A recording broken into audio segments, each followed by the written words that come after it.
Welcome to School for Relationships. We're here today to talk about how emotional memory works. And this isn't a topic I was originally planning on covering here and now, but the research that I've been reading about it has been so inspiring, I just had to. And it's also very related to the last series on how to build unconditional self-worth. So here we are, and I just want to share in general my commitment on this channel is to keep you all updated of significant mental health research as I'm learning about it, and also to go back and update and revise as needed any content I've published in the past. If we have new information and research coming out, I will make sure my content reflects that information. So, again, this is a deeper dive into my series on unconditional self-worth. If you haven't already listened to my video on how to build unconditional self-worth, especially the deep healing strategies, I would recommend starting with that video first. And in that video, we talk a lot about how to identify negative core beliefs we hold about ourselves and how to heal and shift our negative beliefs. So this video is here to explain the latest neuroscience research on why working with core beliefs is so important. Why do we need to identify our core beliefs? What are our core beliefs and how do we shift them? So to do this, for our deep dive, we will be talking about how emotional memory works and this process called Memory Reconsolidation, which I hope by the end of this video has become your two new favorite words. But before we go deep into memory reconsolidation, I actually want to just zoom out for a second and talk about therapy as a field. As a therapist, one of the biggest questions that we ask ourselves every day, and that therapists have been asking since the beginning, since therapy started, is, what are we doing here? And is it helping my client? Is it working? And when it comes to answering those questions, what are we doing in therapy? Is it helping? We actually have some answers now, thanks to research. So I have some good and bad news on kind of therapy, how it's going, how it's working. And I'm going to start with the bad news.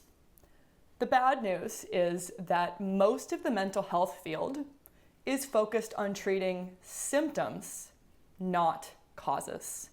And for decades, the goal of psychotherapy has been to gradually and partially reduce symptoms. And most evidence-based therapy modalities qualify as evidence-based because they are able to change symptoms one standard deviation, which is about 20 to 25%. So if we're reducing a symptom by 20 to 25%, that is often only producing a mild change in someone's overall quality of life. And even more so, that change is often impermanent, and that symptom will often come back up again, all the way back up to 100% later in time. And a lot of this is because the DSM-5, which is the main tool that we use to diagnose mental health issues, is a manual that describes mental health issues by listing their superficial and subjective symptoms. So the DSM-5 gives hardly any explanation on the root causes of mental health issues, ignores why so many mental health issues have so many overlapping symptoms. It also doesn't explain how mental health issues connect to each other and influence each other. And I think the worst thing is it excludes trauma and distress as relevant to most mental health issues. So because this is our main tool to diagnose mental health issues, most types of therapy for a long time, basically their goal is what we call a counteractive strategy, where we're building up a preferred behavior or state of mind. So we're trying to counteract and compete against a negative symptom, rather than addressing the root problem itself. And one example of this is, let's take therapies that revolve around identifying and challenging negative thought patterns to reduce anxiety. what about the root of that anxiety and where that's coming from? We're not addressing that. So to me, therapy that's focused on counteracting symptoms feels a lot like pulling the leaves out of weeds sticking out of the ground while leaving the roots still in the ground. And in the right condition, that weed is just going to grow right back. So with this, research also shows that there's relatively little difference in the effectiveness of most types of therapy. So I've gone through plenty of bad news. Where is the good news here? Well, research also shows that therapy does more than just mildly reduce people's symptoms, and therapy does noticeably improve people's overall quality of life. How are we doing that? For most types of therapy, the most beneficial and healing part of therapy is not the approach, but the therapeutic relationship. And that's what the research shows. What is healing about therapy is the relationship between the therapist and their client. And by the end of this video, I'm going to explain exactly why the therapeutic relationship is as healing as it is. But, I want to say here we are, therapy is helping, that's great. And also as a therapist, I'm asking myself, can we do better than just aim to reduce symptoms? And I have more good news, which is that as of the last 3 decades, we now have enough consistent evidence to show that certain types of therapy techniques produce transformational and lifelong change. So finally, we have tools where we're not waging an endless battle of counteracting and competing against a symptom, but we have tools that help us heal mental health issues at their roots.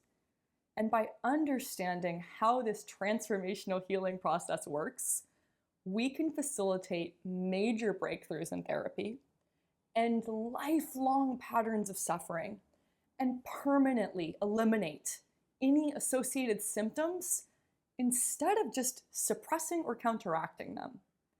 So how do we do this? How do we achieve this kind of transformational healing? The answer lies in understanding how emotional memory works and this magical process called memory reconsolidation. So let's start with, how does emotional memory work? There are many different types of memory. Our brain has a memory system for everything we experience. But when it comes to mental health and healing, the main thing we care about is memories formed during significant, intense, or repetitive emotional experiences. And what is a significant emotional experience? For our brains automatically rank experiences where there's a perceived or real threat as more significant. And then basically we'll have this emotional experience, and what our brains are doing unconsciously outside of our awareness is creating a meaning out of this emotional experience. We're trying to understand, why did this emotional thing happen to me? And we call this an emotional learning. In my work and training, I call emotional learnings core beliefs. So you'll hear me use those two terms interchangeably: emotional learning, core belief. And core beliefs, what is that? These are unconscious mental models that provide the basis for how we make sense of the events that happen to us. These mental models give us a sense of who we are, how the world works, and what we should expect from the rest of our life and relationships. And again, these mental models are formed during emotionally significant events. And the most important thing to know about an emotional learning is that emotional memory is not supposed to change for our whole lives. And for our survival, emotional learnings are supposed to remain vivid and full strength forever. So we can still develop new core beliefs and emotional learning as adults, but our childhood core beliefs remain intact and full strength as long as our memory is still functioning properly. So even if one of our core beliefs we learned in childhood isn't really helpful and causing us a lot of pain in our present day adult lives, the fact that that core belief hasn't changed is not maladaptive or disordered. It's just a sign that our memory system is working the way it should. And the reason emotional learnings are not supposed to change is because they serve as a shield to protect us from being hurt in the same way more than once. So if we have an emotional memory lose its vividness, we're vulnerable to forgetting about it and forgetting how it taught us to make sense of the world, and most importantly, how we protect ourselves from that type of threat. So for better or for worse, our childhood emotional experiences create these core beliefs that then make the general template for how we perceive ourselves and others and how we feel on a day-to-day basis for the rest of our lives. So Bruce Ecker, who's one of the pioneers in psychotherapy of bringing memory reconsolidation into therapy, describes our emotional memory system as survival positive, but also as confining us as forever being prisoners of our own childhoods. And this is true regardless of whether you've experienced trauma. Everyone develops both positive and negative core beliefs. How do we recognize a core belief or an emotional learning? Well, we usually don't. Most of the time, our core beliefs are deeply unconscious. They're not showing up in our minds as words. And I would describe them more as like background music to our lives. We notice our core beliefs not because we're thinking about them, but because of how they make us feel physically and emotionally. And even if we become aware of a reoccurring emotion and core belief that's showing up for us, that awareness is helpful, but it doesn't change the core belief or the feelings connected to it. So when we have a specific core belief about ourselves triggered, you can think about like almost the volume on that particular background music has been turned up. And we'll often recognize having felt similar feelings before, which can create this deeply felt sense of like, this is just how life is. This is just how I am. This is just how other people are and will always be. And as long as the core belief is activated, we fall prey to these generalizations and we lose sight of these feelings as temporary. And it's tricky because many of our core beliefs come from our own individual experiences, so we have some unique and individual ones, but we also inherit a lot of these from our family and our community and our culture. Of the few of the most common inherited and very intergenerational core beliefs are, like, let's take number one. I am only worthy and people will only like me if I look a certain way or weigh a certain number. And then one of the second ones I see the most often is this sense of I am only as good as my accomplishments and what I have to show for myself. So these core beliefs, both the unique and the shared ones, create these recurring baseline emotional states that we tend to hover at and return to in specific contexts. So we each may have, like, let's say a baseline emotional state for how we feel at work, how we feel at home alone, how we feel when we're around other people, especially certain kinds of people, how we feel when we're trying to rest or sleep or relax. So you can see there might be a recurring baseline emotional state that you yourself tend to return to in those contexts. And that baseline state comes from probably a very old core belief. And while some of our core beliefs stay very positive, helpful, and relevant into adulthood, others harm far more than they help. So why this connects to mental health is negative and outdated core beliefs are the root of most common mental health issues. And this is especially the case with any mental health issue, not just trauma, especially ones that aren't related to a personality disorder or psychosis. But even in the case of more severe mental illness and addiction, negative and outdated core beliefs are often what trigger that mental illness and can worsen it over time. And that currently negative core belief was maybe helpful in our childhood, but we've now outgrown it. And the issue is just, again, emotional learnings don't change. They're not supposed to change. So they limit us by unconsciously causing us to expect the same experiences and feelings to repeat again and again, even when our circumstances and relationships have changed so significantly since childhood. And how much a negative belief impacts us depends on the intensity and the significance of that emotional learning, how often we're in a context that triggers that core belief, and also how strong our positive and empowering emotional learnings are that serve us more in our present day lives. And when it comes to, okay, what are the core beliefs that are the most intense and significant? Most of that comes from our relationship with our parents or adult caregivers growing up. So you may hear me say parents throughout the rest of this video for simplicity's sake, but this can refer to any adult caregiver that was present and a part of taking care of you as a child. And basically, with our attachment-based relationships with our parents or caregivers, our brains automatically encode any emotional experiences that happen with our caregivers as the highest strength and importance, because that relationship is the number one thing we depend on to survive from childhood into adulthood. Our parents are helping us survive and meet all of our needs, physical and emotional.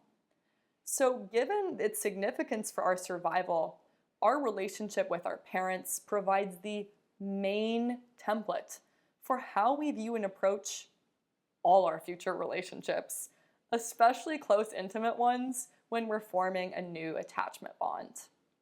So again, we depend on our parents for survival, and with that, it is adaptive and protective for us as children to form core beliefs that protect a positive relationship with our parents and protect a positive view of our parents, even at the cost of our own self-image.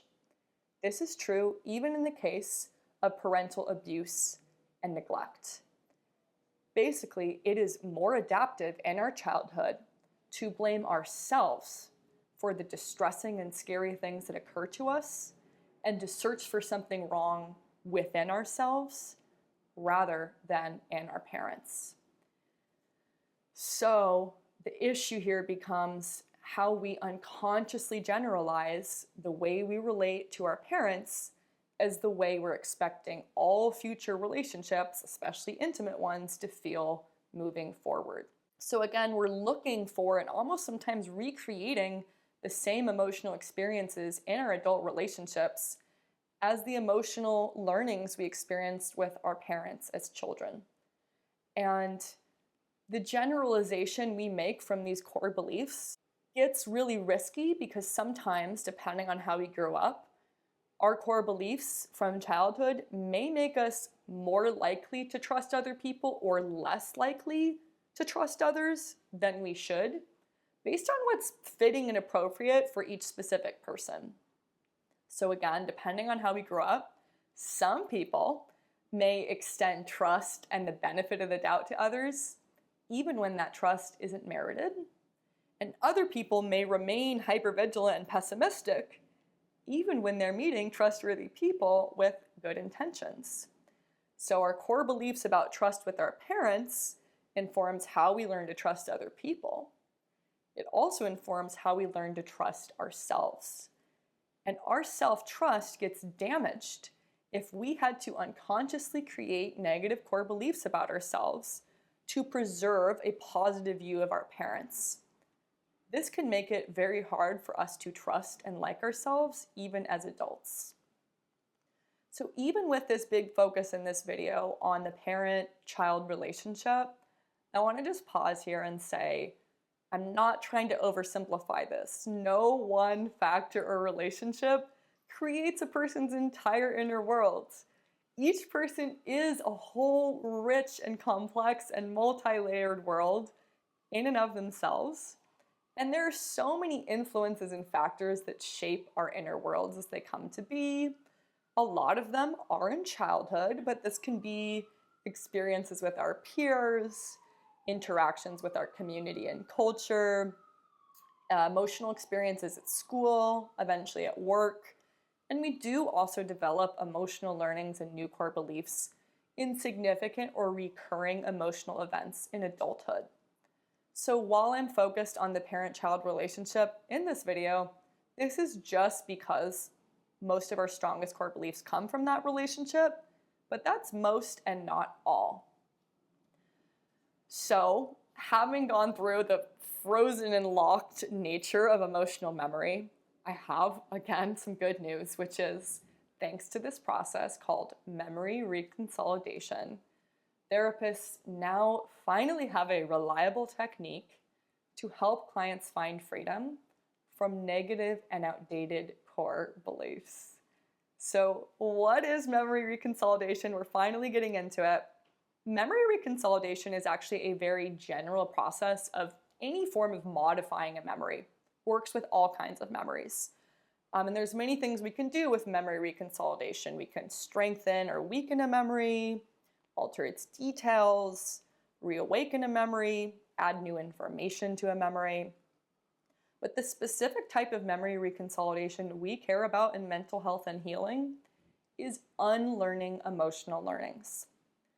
So neuroscientists have been doing almost a century of research on memory, and we're actually starting to doubt if our brains even have a mechanism to unlearn emotional learnings. And these scientists had only managed to temporarily counter or suppress emotional learnings, which would then reemerge and dominate over time.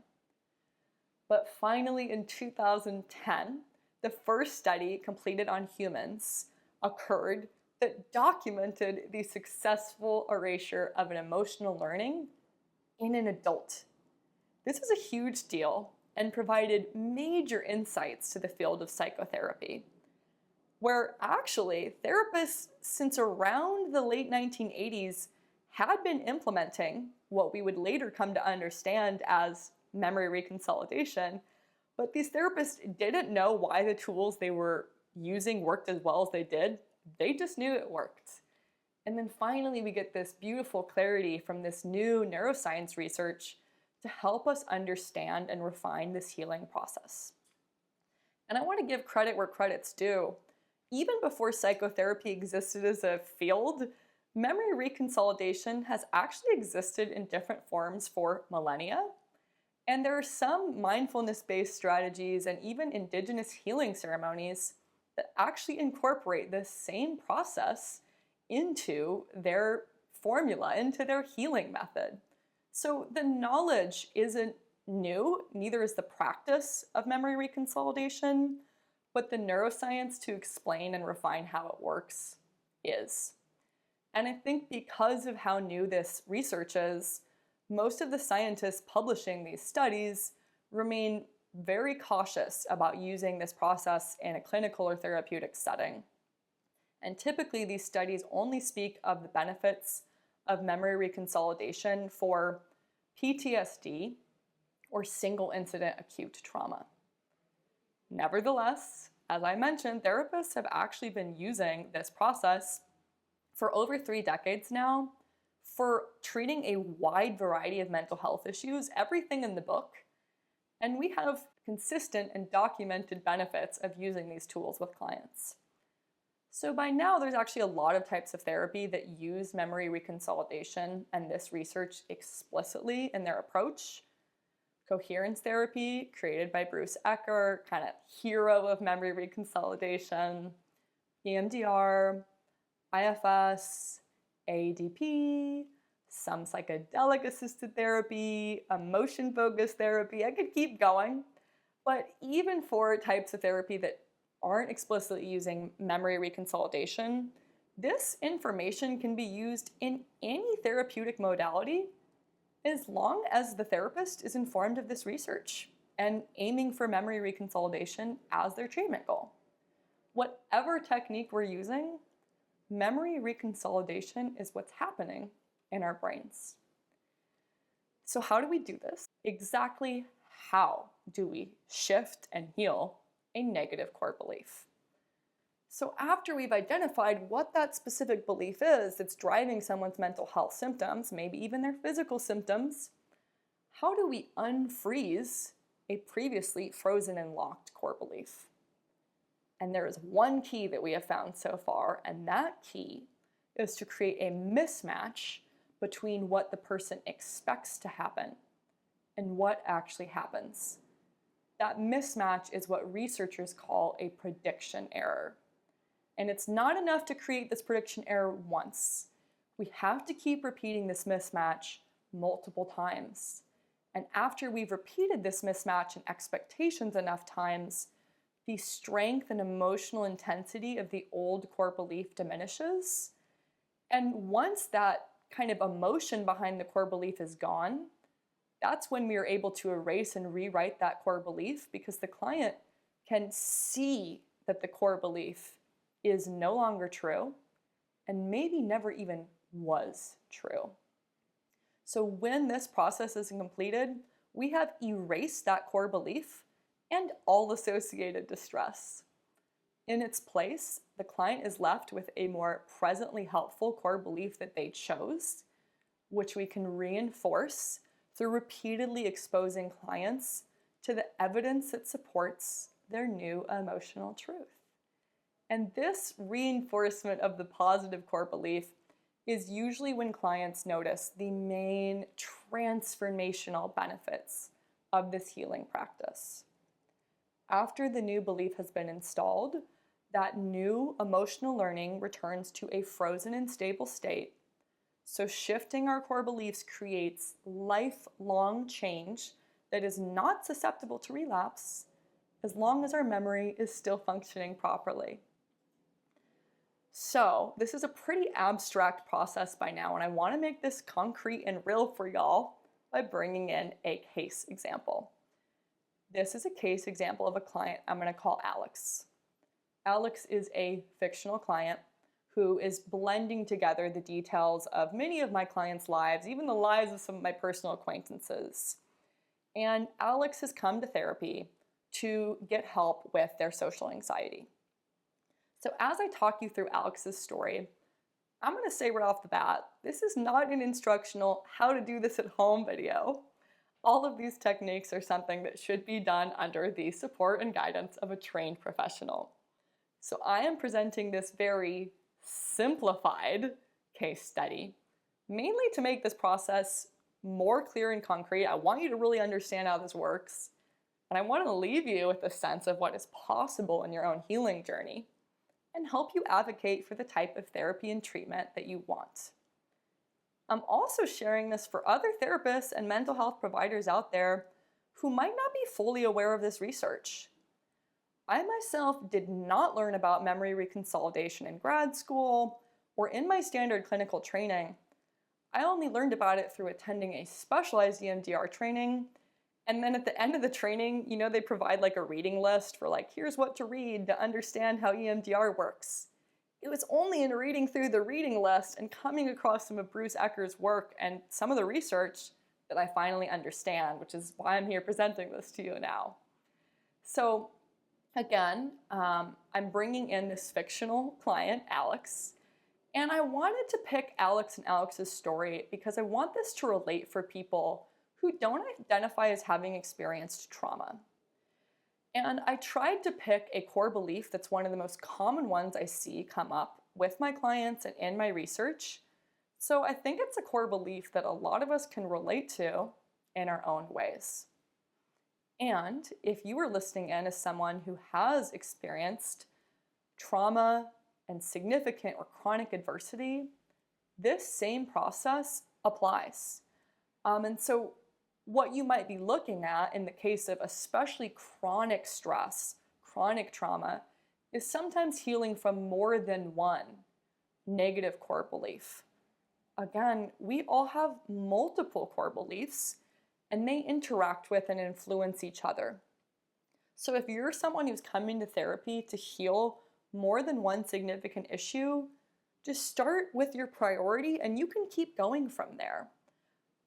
Healing and shifting one negative core belief might be just a part of a larger healing process where you then get to go on and tackle more negative emotional learnings that you want to shift and unlearn. So let's get into it with Alex. First step, Alex is coming into therapy for the first time with a range of anxious and depressive symptoms. But Alex lets me know right off the bat that their main priority is their social anxiety. And they've been living with this for most of their life, but it's been steadily getting worse. And they started a new job recently where they're in anxiety-provoking situations way more often. So they're having to deal with this social anxiety way more often. So my first step meeting Alex is to get as specific and clear as possible about what core belief is driving their social anxiety. And I'm expecting this to be one of the longer steps of this process, actually, because core beliefs are almost always unconscious. And I also want to make sure we're targeting just one and the right one for the social anxiety. So to get specific on this, I just start by asking Alex to describe a recent situation that triggered social anxiety for them. And Alex tells me about one of their most recent work meetings, throughout which they were feeling this overwhelming urge to flee or hide or leave the room. Alex describes feeling deeply out of control of their own body and responses, this tightness across their chest that made it hard to take full breaths, and this deep worry that other people were watching and judging them for acting weird. So once Alex is back in touch with these feelings, I ask them when they first remember feeling some of these same feelings, even if it was less intense. And it doesn't matter if Alex remembers the actual first time, because we're not trying to change a memory of a specific event, but we're trying to change how Alex interpreted past emotional events. For many people, there isn't just one big event, but a series of smaller events that reinforce this negative core belief. Some of us even have core beliefs that date back to very early childhood, before we even have conscious memory. And we can still change this core belief because all we need to know is what that person's brain and body took away from those early life experiences. So, for Alex, the earliest memory that comes to mind is around age 8, and they were shut in their room for timeout. And Alex gets kind of uncomfortable talking about this. They describe this memory as not a big deal. Like nothing bad was going on. Their parents weren't being mean or anything, but they do also remember feeling very afraid at that time of being alone and crying on the floor in their room for a long time. And Alex can still even remember some of the sensations they were experiencing at that time. They can remember the smell and the texture of the carpet of their bedroom floor that they were laying and crying on. They remember feeling that same tightness across their chest, and the rest of the house feeling really silent. And as Alex talks about this, they get flustered, and I see their face and neck flush. They're getting kind of teary. And Alex is confused about why this memory is still bringing up so many emotions. He even says, I don't know why I feel like crying right now. And I just pause here, and I want to validate everything coming up for Alex. Give them as much time as they need, and ask if they're okay to continue exploring where these feelings are coming from. And obtaining the client's permission to keep going through every step of this process is essential. Some clients are eager to understand why they feel the way they do. Others need time across multiple sessions to build a trust in their own ability to sit with these painful emotions without getting completely overwhelmed. So for Alex, when I ask them, hey, can I keep asking you some questions here? They give me the okay. So I just start with, hey, what was happening when you got sent into timeout? And Alex thinks about it and eventually remembers that this is when they were dealing with their first major issue with friends at school, and their friends weren't treating them well. And for the first time as a kid, they were having to make new friends and just struggling to find their way. So the first few times that this happened, Alex came home from school sad and confused, just wanting to talk to their parents about what was going on. And Alex kind of remembers their parents saying that, hey, it's not a big deal. This just happens with friends. You'll make new friends, and you'll forget about this soon enough. And this keeps happening a few days and weeks in a row. And then a few times, Alex comes home really upset after a few really bad days. They throw a tantrum, they're yelling, they're crying, they refuse to do what their parents were telling them. And this is what got them sent to timeout. And Alex quickly jumps in here and was like, my parents are being totally reasonable. They weren't yelling or being harsh. I was being a handful.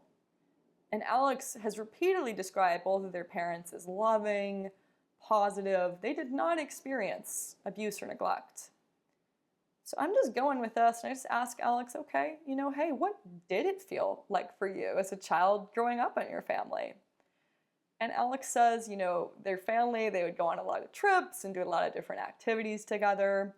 Never really had too many big fights. But Alex also admits, we didn't really have deep talks, and no one ever really talked about their feelings. And I asked, okay, what would happen, when your parents got upset about something? And Alex was kind of confused. And, one parent he describes as hardly ever visibly getting upset. And then the other one did get mad and yelled and slammed doors, and it was kind of scary a few times. But the other parent was quickly able to talk them down. And then the subject was changed, and that incident was just never brought up again. So I'm just listening, and, I asked Alex, okay, and what about the other times you got upset after this? And Alex basically says, after elementary school, I don't remember getting upset in the same way again. And, Alex says, I was a pretty quiet kid. I like to spend most of my time alone. And Alex admits, I just dealt with my stress by just trying to keep it in. And I just waited to be alone in my room again at night. And sometimes I would cry. And Alex never received any direct criticism or negative feedback about this, but they remember just feeling more sensitive than the people around them, getting overwhelmed in social situations, and sometimes not feeling like they fit in at school or at home. So as they're describing some of these feelings, especially of not fitting in, this is where I want to narrow in on that core belief.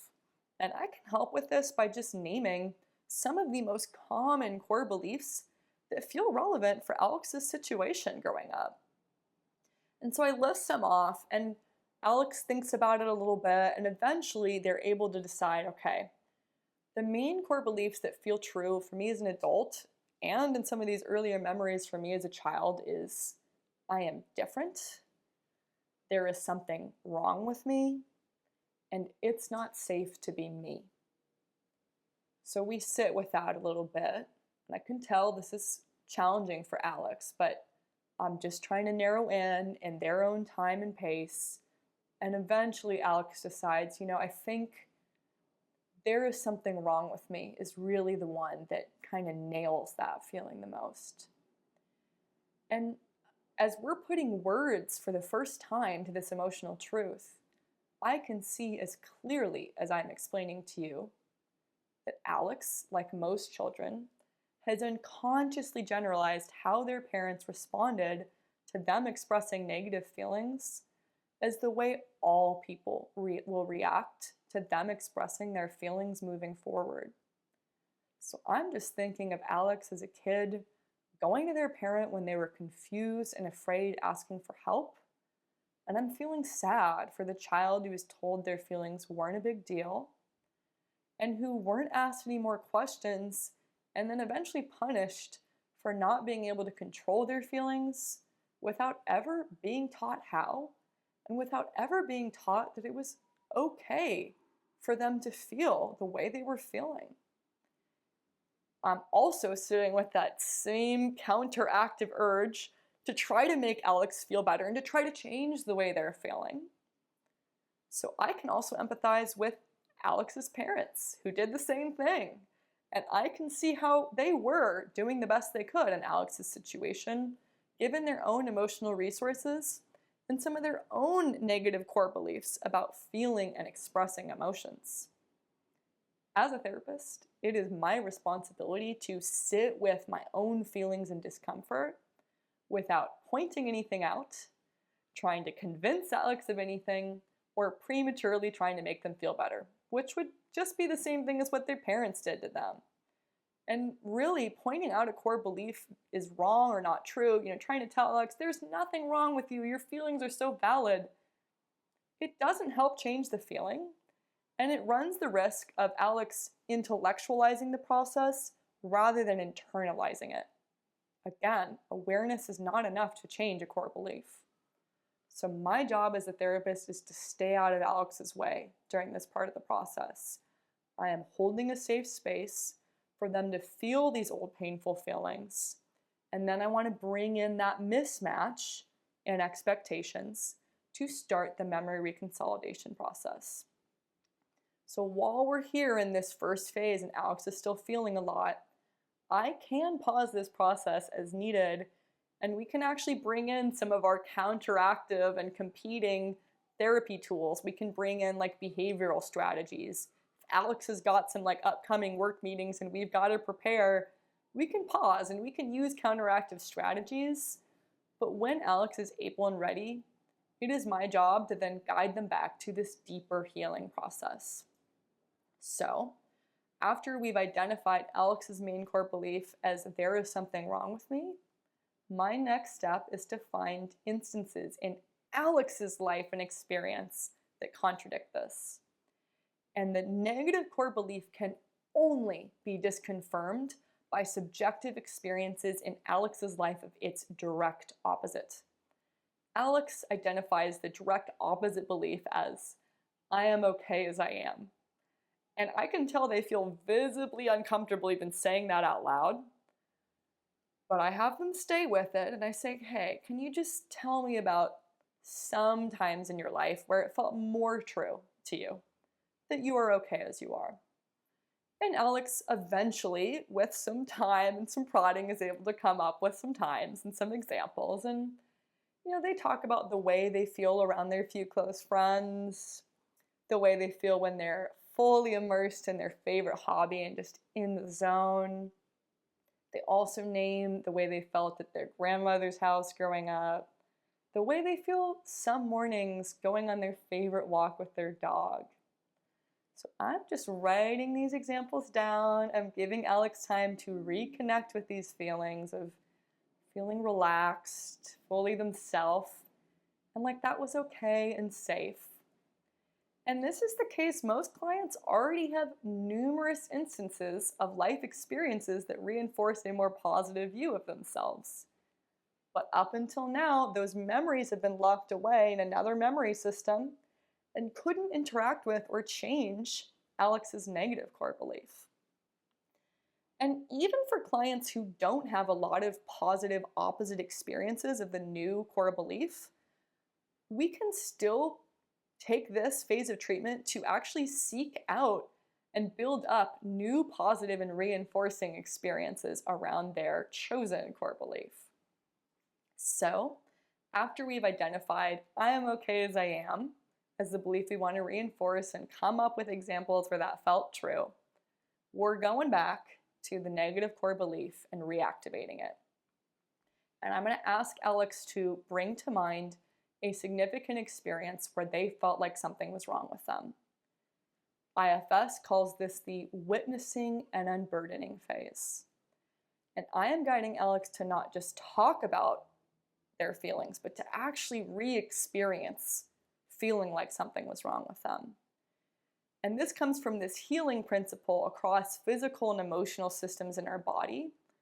Humans most often heal by first pushing into a pain point so that tension can be released from that point.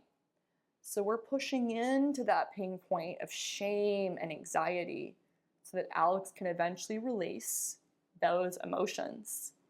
And what will happen is Alex will kind of ride out a few waves of peak distress as they're re-experiencing and re-remembering different memories and times and even sensations in their body when they felt like they weren't enough. And we're riding out these waves of distress. We're taking breaks as needed, making sure this is tolerable for Alex. And eventually, as we keep doing this, the waves start to lower. And we start to see this release happen in Alex's system. And their distress is starting to come down. And when we see Alex's distress come down, this is the first and most crucial moment when Alex's brain has become open to change. For the first time in their life, something Alex held as a core truth about who they thought they are no longer feels true. And hey, for almost Alex's whole life, Alex has unconsciously expected that everyone will react to them expressing their true feelings like their parents did, and to feel uncomfortable and not want to be around them until they seem calm and happy again. So this expectation has created a relentless pressure for Alex to present themselves as perfect, so as to not burden others with their feelings and problems. And that expectation is impossible. So often Alex just ends up feeling deeply uncomfortable around other people and avoiding being around other people whenever they can, so they don't have to keep that perfect face and act up all the time. And while all these feelings are going on for Alex, in reality, there are so many people in Alex's life who accept and appreciate Alex no matter what mood they're in. And seeing Alex grapple with different struggles and emotions has actually made their closest friends and relationships feel more comfortable and safe around Alex, expressing their own feelings. And really, Alex's struggles and imperfections and inconsistencies have only endeared Alex more to the people that love them. So I want to start to bring in some of these opposite experiences. Sometimes clients' brains, once their distress has lowered enough around the negative core belief, they'll just start thinking of those more positive and supportive memories. And so we're trying to bring those in, and we're sitting with this mismatch between what Alex expects to happen in relationships, how they expect to be judged and rejected, versus what actually happens. And that mismatch rapidly changes Alex's brain's neural coding of that negative core belief into an unlocked and destabilized state. And the first time that this crucial mismatch occurs in Alex's brain is not the end of our healing process most of the time, it's just the beginning. What we're here to do is just keep repeating that mismatch until the emotional learning has been rewritten. So Alex is doing this brave work of sitting with all these memories that bring up shame and anxiety for them. And they've had these glimpses of more positive times and feeling accepted and receiving compassion. So we're just holding space for both the shame and the acceptance. And I say, okay, both of these feelings feel true. Just keep sitting with that.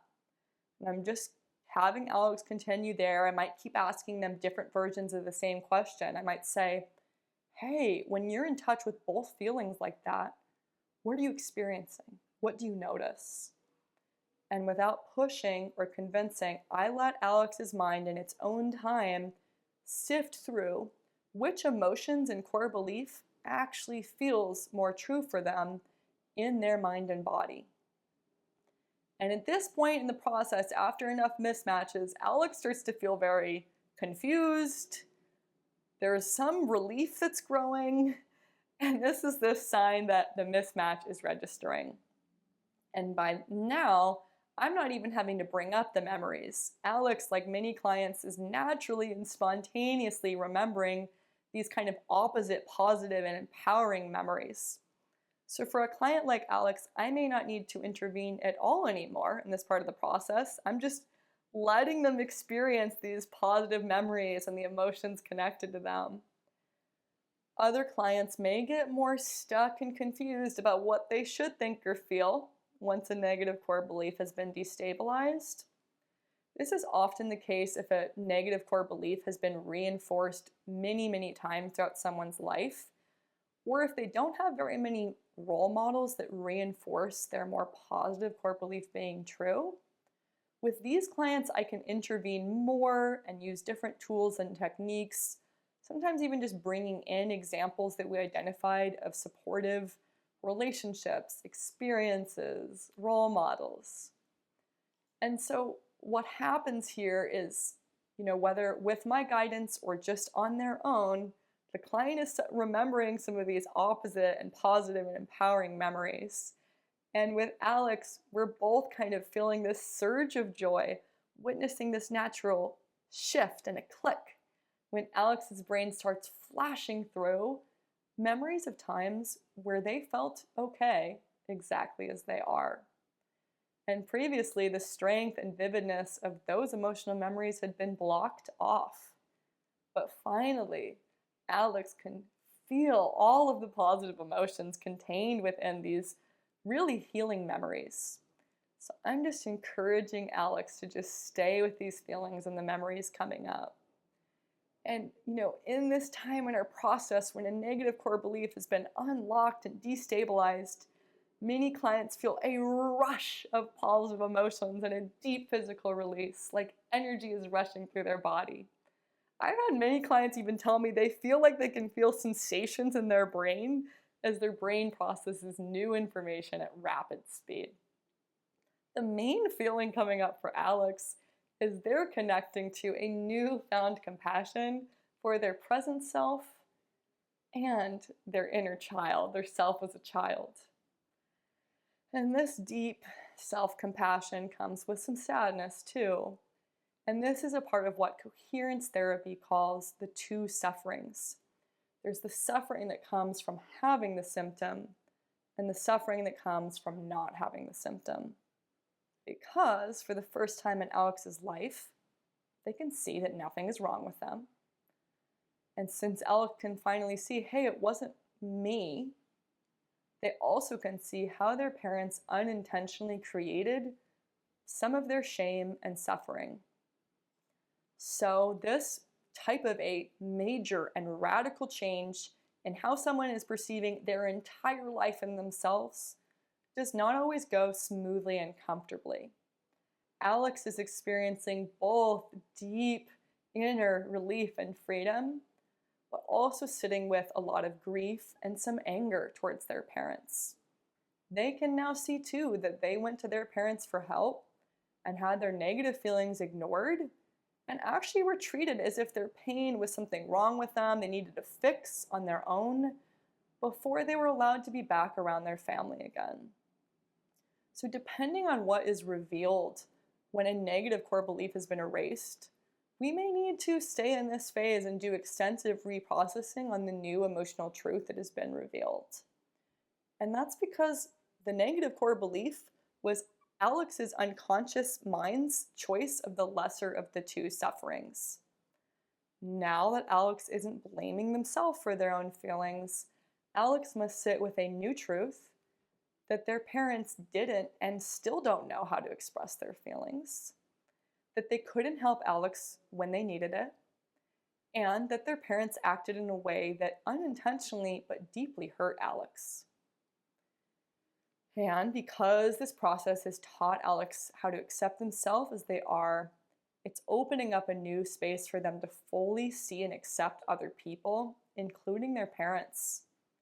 And the main thing Alex comes to understand as we keep sitting through this is that the way their parents may have hurt them was never about something being wrong with Alex or them not being good enough.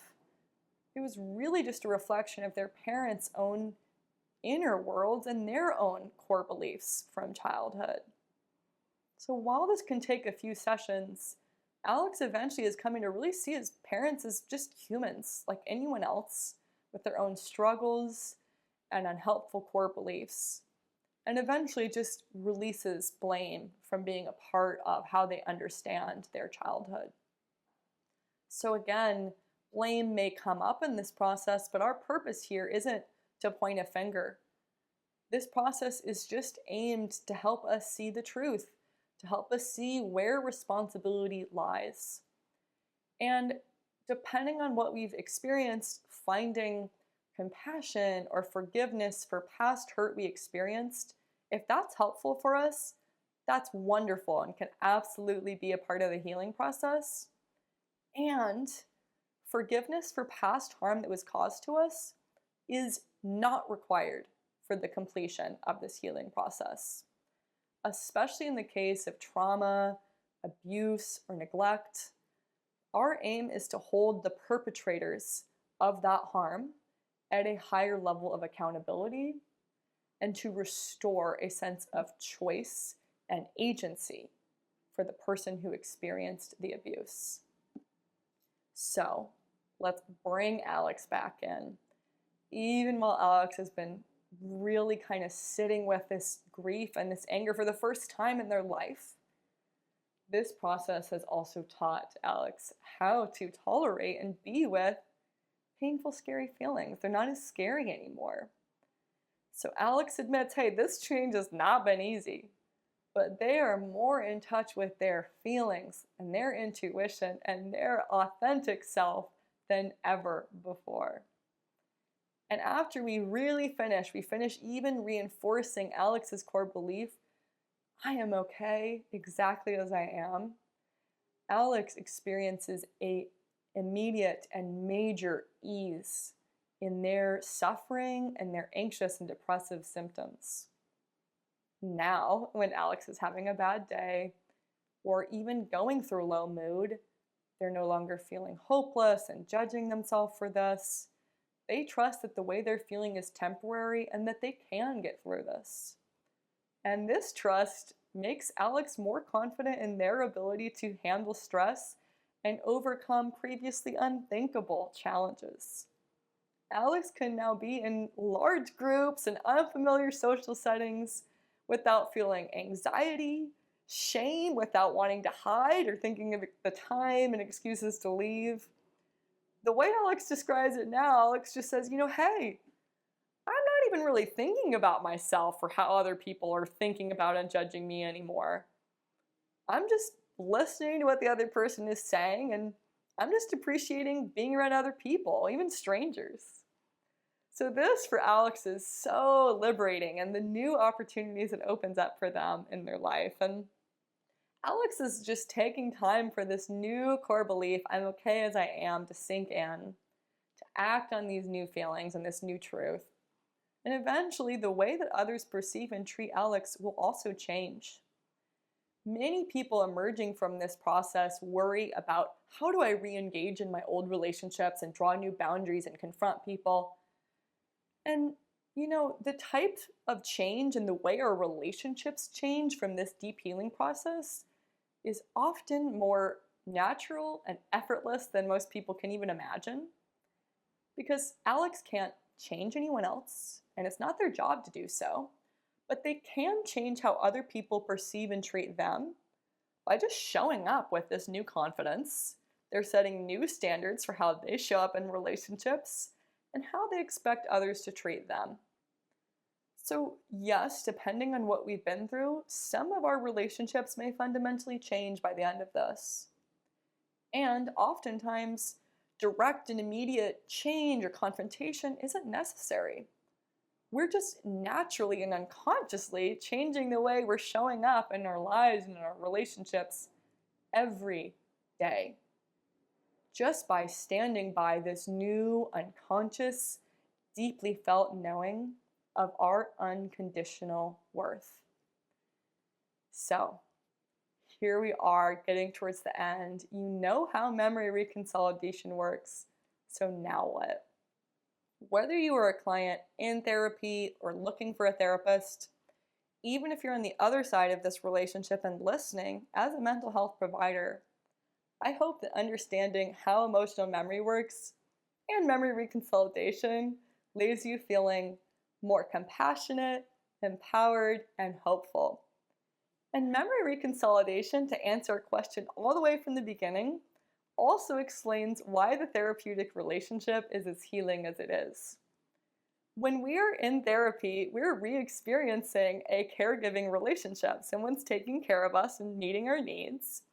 And this is going to automatically and unconsciously re-trigger those old feelings about how we're used to being treated and taken care of, most often by our parents or caregivers.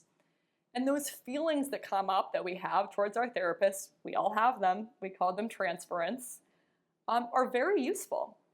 And basically, as long as we're able to sit with how we're expecting our therapist to respond, and then there's enough repetitions of our therapist just viewing and treating us differently than what we expect, this creates that same mismatch in our expectations that can help destabilize unhelpful and outdated core beliefs about relationships. So relearning what it's like to be supported and respected no matter what we do is why experiencing unconditional positive regard from a therapist has the potential to be so healing. And memory reconsolidation can also happen outside of therapy in other intimate relationships and guided deep healing practices. The simplest example that I'll give of this is when we form an intimate relationship with someone who views and treats us completely different than what we expect. This is most often a close new friend or, let's say, romantic partner. And let's say we're in this relationship and the person is showing up for us in a different way than we've ever experienced before. That actually feels typically deeply unsettling and anxiety-provoking before it feels good. But if we're able to tolerate not knowing what to expect from this other person, and we're able to kind of stay in that relationship if it's feeling positive for us, we can also create this crucial mismatch between what we expect and then what actually happens. And so through that, you might be engaged in the memory reconsolidation process in some of your own relationships without even being aware of it. Last thing I want to say is one of the ways you can use this information, even outside of therapy in your daily life, let's talk about those counteractive urges. Now that you know how healing actually works for people, practice noticing and sitting with an urge that might come up to change how someone is feeling and to make them feel better or to avoid them feeling bad. Almost all of us grow up so conditioned to want to counteract and change how other people are feeling when they're suffering. And it's this positive impulse, but it's not that helpful and it can become eventually codependent. So how can you practice just being with someone as they are and resisting the urge to change them or the way they're feeling? This practice is hard. It's hard even for me as a therapist, but it does get easier with more repetitions. And again, this awareness of how healing really works for people. So while memory reconsolidation can happen spontaneously and accidentally, we have the research to intentionally engage with and accelerate this process. So let's use these tools. If you're experiencing lifelong suffering of any kind, your first step is just to seek support. Find a therapist or a provider that can guide you through this process.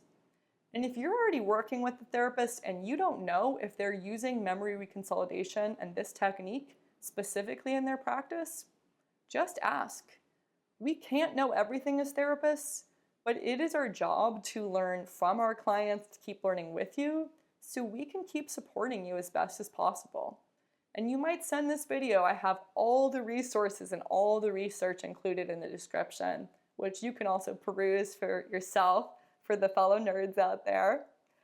But basically, whether you're here to heal for yourself or you want to facilitate deep healing for others, I hope you leave this video with a deeper compassion for how our early emotional experiences affect us and a renewed optimism about how capable we are of transformative change and healing.